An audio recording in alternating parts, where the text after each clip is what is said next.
So let us listen to the last part of the speech. And this is very important. Just listen to her. And then UNODC and some other, organizations that trashed, I think about a 2 or 3 day program. Before that, there had been series of workshops, private workshops that were held. And everything was gone through. The whole structure of the judiciary, how to liberate it, how to limit appeals that go to the apex court, how to administer the courts effectively. All that was dealt with, the administration. And these are bills that should have been passed yesterday. I cannot understand why they did not recognize the importance of the judiciary to the welfare and the vibrancy of the economy of this nation.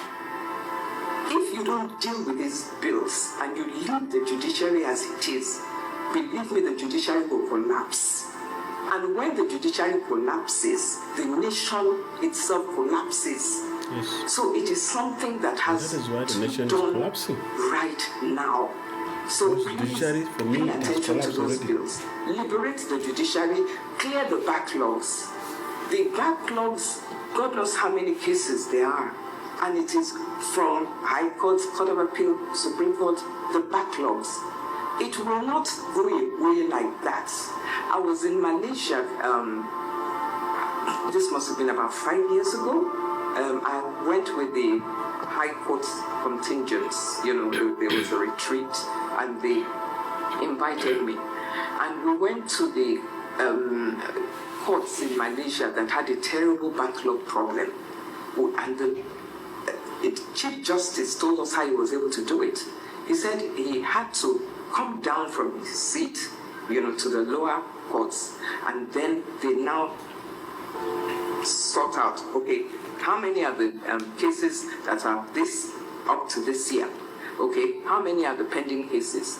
Now, they now set up this force that, okay, maybe the older justices, you deal with the cases that are being filed.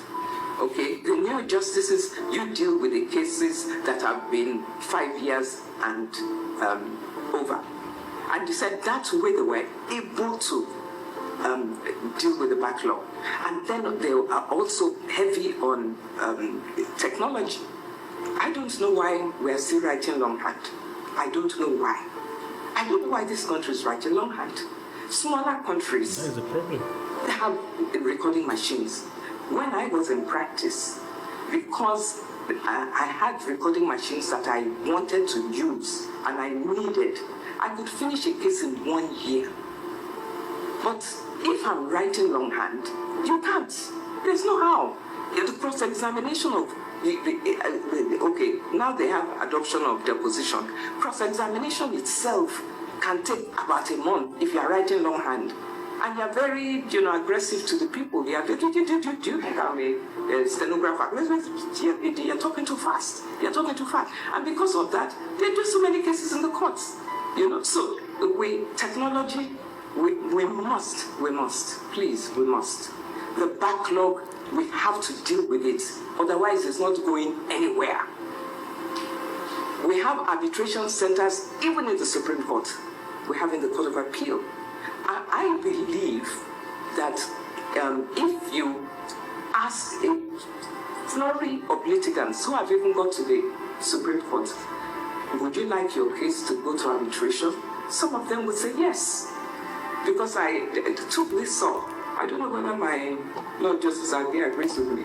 Because I took this matter up with one of the former CJNs and also a justice of the Supreme Court. And he said that, look, anytime somebody files an appeal to the Supreme Court, what they want is judgments, not arbitration. But I'm saying that Nigeria has a peculiar problem, and we have to deal with that problem, no matter how it takes. We must deal with that problem.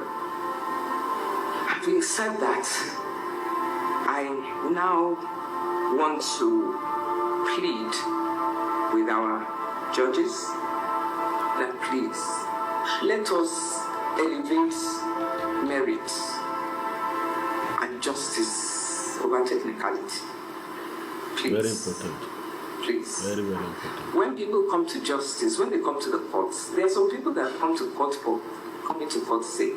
But basically, when people come to court, it's because they are saying, please vindicate me. Don't throw them away.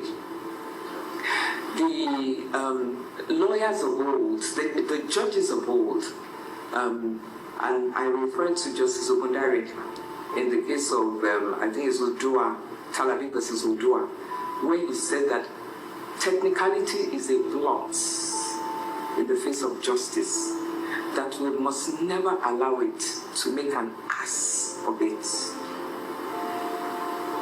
A lot of sages, judicial sages, have said the same thing. They have also said that, look, where there is a wrong, there must be a remedy. Yes. There must be a remedy. And the remedy for a common man is in the court. Let us be careful. If not, as judicial collapse in Nigeria, the Nigeria itself is going to be collapsed. Nigeria is going to collapse if judiciary collapse. This is very important.